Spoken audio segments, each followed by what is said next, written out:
কূটনীতিতে 24 ঘন্টা সময়ও একটা বড়সড় সিদ্ধান্ত বা খেলা ঘোরানোর জন্য যথেষ্ট হয়ে থাকে এবং সেটা একবার পুনরায় অ্যাপ্রুভও হয়ে গেছে। আমাদের জয়শঙ্কর স্যার একবার পুনরায় ভারতের দূত হয়ে যাওয়ার জন্য প্রস্তুত হয়ে গেছেন। কিন্তু এইবার আরো একটা ব্যাপার হলো, ওনাকে হঠাৎ করে আর্জেন্ট বেসিসে আমেরিকায় পাঠানো হয়েছে। তো পুরো মামলাটা কি সেটা আমরা এই ভিডিওতে আলোচনা করব। অ্যাকচুয়ালি যখনই প্রধানমন্ত্রী বা বিদেশ মন্ত্রীর বিদেশ যাত্রা হয় তখন দুই দেশের বিদেশ মন্ত্রণালয়ের মাঝে যে বাইল্যাট্রাল মিটিং হয়ে থাকে তার প্রস্তুতি অনেক সপ্তাহ আগে থেকেই শুরু হয়ে যায়। মিটিং এর এজেন্ডা তৈরি করা হয় যাতে এটা আগে থেকেই নিশ্চিত হয়ে যায় যে কোন বিষয়ের ওপর ডিসকাশন হবে এবং কোন বিষয়ের ওপর নয়। সেই সাথে যত ফরেন ভিজিট হয় সেটাও কয়েকদিন আগে বা কয়েক সপ্তাহ আগে অ্যানাউন্স হয়ে থাকে, কখনো কখনো তো কয়েক মাস আগেই ঘোষণা হয়ে যায়। বিশেষ করে যখন আমেরিকার মতো বড় দেশে যাওয়ার হয় তো সেটার প্রিপারেশন তো অনেক আগে থেকেই শুরু হয়ে যায়। কিন্তু এমনটা মনে হচ্ছে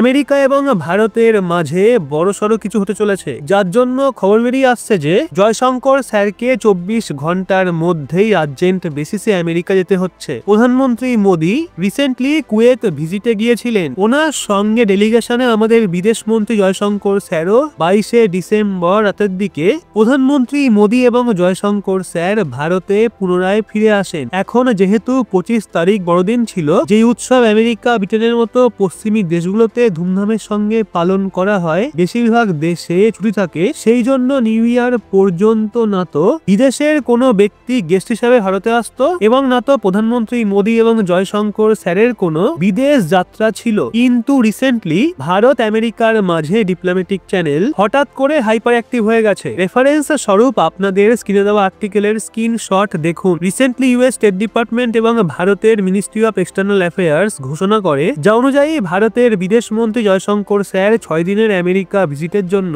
24শে ডিসেম্বর রওনা দেন এবং নিউ ইয়ারের ঠিক 2 দিন আগে 29শে ডিসেম্বর তিনি ভারতে পুনরায় ফিরে আসবেন। যে রিডআউট জারি করা হয়েছে তাতে দুটো গুরুত্বপূর্ণ বিষয় রয়েছে। সবার প্রথমে তো জয়শঙ্কর স্যার আমেরিকাতে নিজের কন্ট্রাপার্ট মানে আমেরিকার বিদেশ মন্ত্রী অ্যান্টনি ব্লিংকন এবং ওখানকার ডিপ্লোম্যাটিক স্টাফদের সঙ্গে মিটিং করবেন। এগুলো তো প্রায়শই হয়ে থাকে, কিন্তু এইবার বিশেষ ব্যাপার হলো জয়শঙ্কর স্যার ওখানে আমেরিকাতে পোস্টেড ভারতের টপ লেভেলের ডিপ্লোম্যাটিক স্টাফদের সঙ্গেও মিটিং করবেন।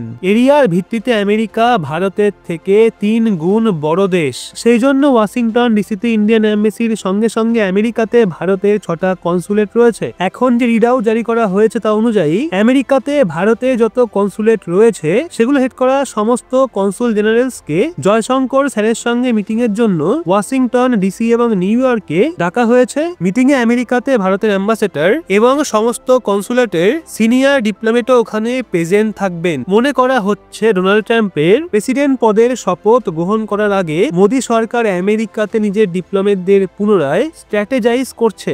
একটা নতুন রণনীতি এবং কূটনৈতিক প্রিপারেশন চলছে। ডোনাল্ড ট্রাম্পের কাজ করার পদ্ধতি জো বাইডেনের থেকে একদমই আলাদা। এর জন্য জয়শঙ্কর স্যার নিজেই আমেরিকাতে গিয়ে ফোকাস করছেন এবং এটা প্ল্যানিং করা হচ্ছে যে ডোনাল্ড ট্রাম্পের সঙ্গে কিভাবে ডিল করতে হবে। খবর বেরিয়ে আসছে জয়শঙ্কর স্যার আমেরিকা পৌঁছানোর আগেই ভারতের ফরেন সেক্রেটারি এবং Vikram Misri sir Indian ambassador in US Vinay Mohan Kwatra স্যারের সঙ্গে মিলে বাইডেন অ্যাডমিনিস্ট্রেশনের টপ ডিপ্লোমেট ক্যাম্বেল রিচার্ড ভার্মার সঙ্গে মিটিং করেছেন, যাতে জয়শঙ্কর স্যার এবং অ্যান্টনি ব্লিংকনের মিটিং এর এজেন্ডা আগের থেকেই সেট করে দেওয়া যায়। এখন এই ভিজিটটা এই জন্য বিশেষ মনে করা হচ্ছে কারণ জয়শঙ্কর স্যার 1-1.5 মাস আগে অক্টোবর মাসে আমেরিকা থেকে ফিরেছিলেন। এর জন্য দেখতে হবে এইবারের আর্জেন্ট ট্রিপের পেছনে কি কারণ থাকতে পারে। বাংলাদেশ এবং পাকিস্তানের ওপর কি কোনো মেজর ডেভেলপমেন্ট হতে পারে, নাকি চীনকে নিয়ে কোনো বড় সিদ্ধান্ত নেওয়া হয়? তো বন্ধুরা, এখন এই বিষয়ে আপনাদের কি মনে হচ্ছে সেটা কমেন্টে অবশ্যই জানান এবং ভিডিওটা মন থেকে লাইক করে শেয়ার করুন আপনার বন্ধু বান্ধবদেরকে। সেই